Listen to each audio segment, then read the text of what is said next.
हमारे ढेर सारे पेड़ पौधों के बीच में कुछ पौधे ऐसे भी होते हैं जो खूबसूरत होने के साथ साथ हार्डी भी होते हैं। किसी भी हाल में सरवाइव करने वाला आपका एक खूबसूरत सा पौधा।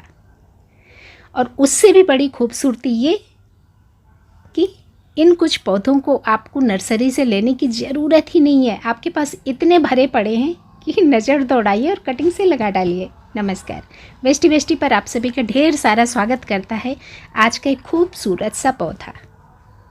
और ये भीनी भीनी खुशबू देने वाला खूबसूरत सा पौधा कौन है, शायद मुझे बताने की ज़रूरत ही नहीं है। आप सभी लोग जानते हैं ये अपना चंपा का पौधा है। जब आप इस पौधे के पास जाएंगे ना तो इसकी खुशबू होती है, सच में भीनी भीनी तो होती है पर बहुत ज़्यादा अंदर से ताजगी भरी होती है। अब इन फूलों में जितनी खूबसूरती होती है उससे कहीं ज़्यादा खूबसूरती होती है इस पौधे के पत्तों में। अगर आप लोग जुगाड़ू बेस्टी यानी कि दूसरे चैनल का हिस्सा होंगे तो आपको पता होगा कि इन पत्तों को मैंने पिछले साल दिवाली पे कितनी खूबसूरती के साथ इस्तेमाल किया था। पूरा घर सजा लिया था इन चंपा के पत्तों से। और उन वीडियोज़ को देख देख के आप में से कुछ लोगों ने तो बाहर से पोटली भर भर के पत्ते इकट्ठे किए और पूरे घर को सजाया।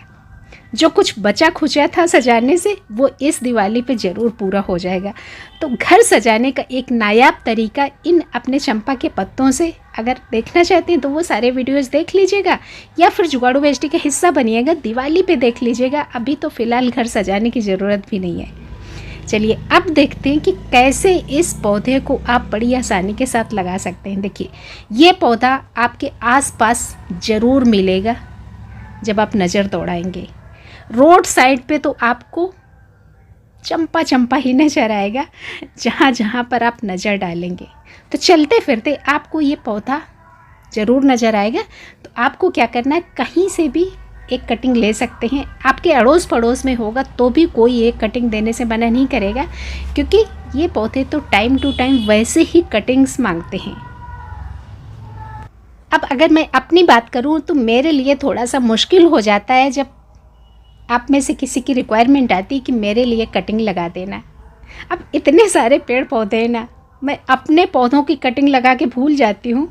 कभी कभार सूखी मिलती है क्योंकि इतने सारे पौधे हैं ना कि किस पौधे के बीच में कौन सा पौधा घुसा दिया मुझे खुद भी पता नहीं रहता है। तो इतनी कम जगह में इतने असीमित पौधों को संभालना मेरे लिए एक बहुत बड़ा टास्क। और उसके बाद जब आप में से कोई कहता है कि कटिंग लगा के रख देना, तो सच में आप मेरे दिल से पूछो कि मेरे दिल पे क्या गुजरती कि मैं कैसे करूं। जब बड़ी जगह होती है तो आप फैला के बहुत सारे काम कर सकते हैं, तो वही समस्या शायद आपके पड़ोसी की भी हो सकती है। तो आप ये मत कहिए कि मेरे लिए कटिंग लगा दो। आप जब भी कटिंग का मौसम आता है, जनरली फरवरी में मैं इसकी कटिंग करती हूँ, तो उसी टाइम पे आप पूछ सकते हैं कि किस टाइम पे आप कटिंग करते हैं, तो ये कटिंग काट के मुझे दे दीजिएगा। आप अपने हाथों से जब ग्रो करेंगे तो आपको सेटिस्फेक्शन भी होगा, और जिससे आप कटिंग लगाने के लिए कहेंगे वो भी इरिटेट नहीं होगा, कटिंग कोई भी दे देगा। अब यहाँ पर देखिए, कई बार मेरा कटिंग लगाने का तरीका बिल्कुल रफ़ एंड टफ होता है। फरवरी में इस पौधे की जब मैंने प्रूनिंग करी थी ना, तो एक डंठल काट के बस इसी गमले के साइड में लगा दिया था। कोई रूटिंग हार्मोन नहीं, कुछ भी नहीं लगाया था। बस मुझे जब ज़रूरत नहीं होती है ना, तो आप लोगों को दिखाने के लिए मैं काम करके छोड़ देती हूँ। आप लोग सलीके से जैसे बाकी की कटिंग्स लगाते हैं वैसे लगा लीजिए। कुछ हल्दी लगा लीजिए, कुछ एलोवेरा लगा लीजिए। मैं कुछ काम जब ऐसे ही कर देती हूँ तो उसमें कुछ भी दिखाने की ज़रूरत ही नहीं होती है।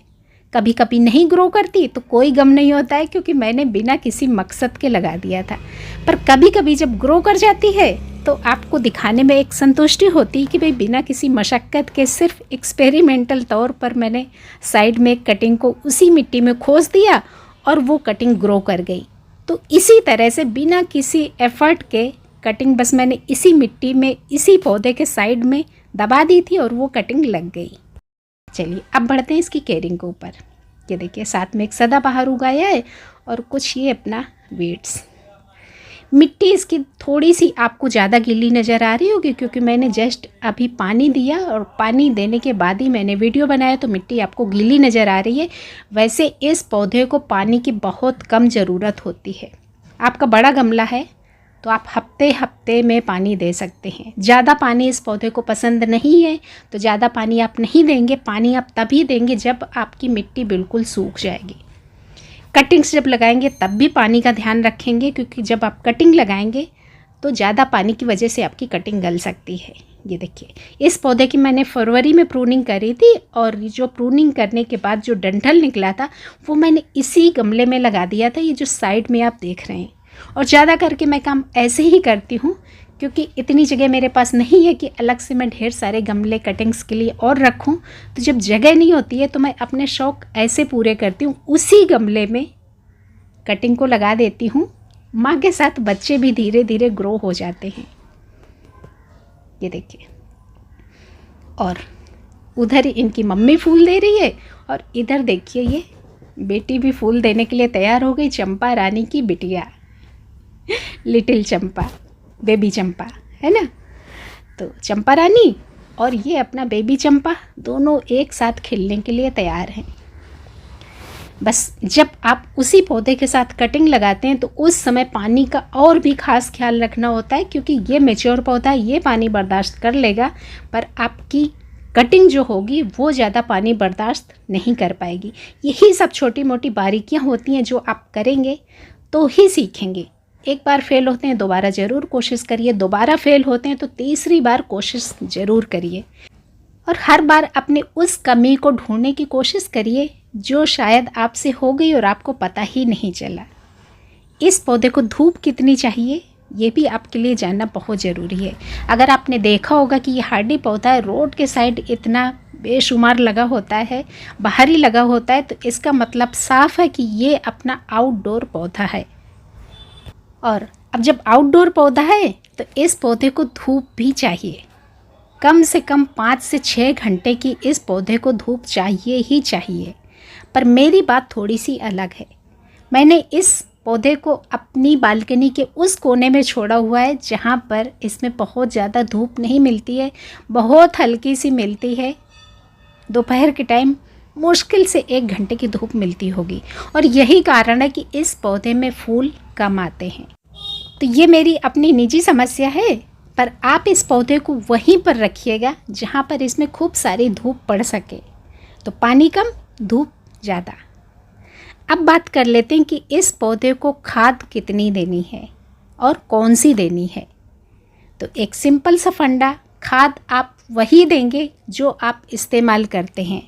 वर्मी कंपोस्ट से लेके, किचन वेस्ट से लेके, गोबर की खाद, या आप अपना केमिकल इस्तेमाल करते हैं तो वो कर लीजिएगा।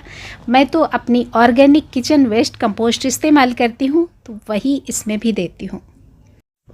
देना कब कब है? जब पौधा फ्लावरिंग स्टेज में होता है तो उस समय आप हर 15 दिन में 1-2 मुट्ठी अपना किचन वेस्ट कंपोस्ट इसमें डाल सकते हैं, या गोबर की खाद है वो डाल सकते हैं, वर्मी कंपोस्ट है वो डाल सकते हैं।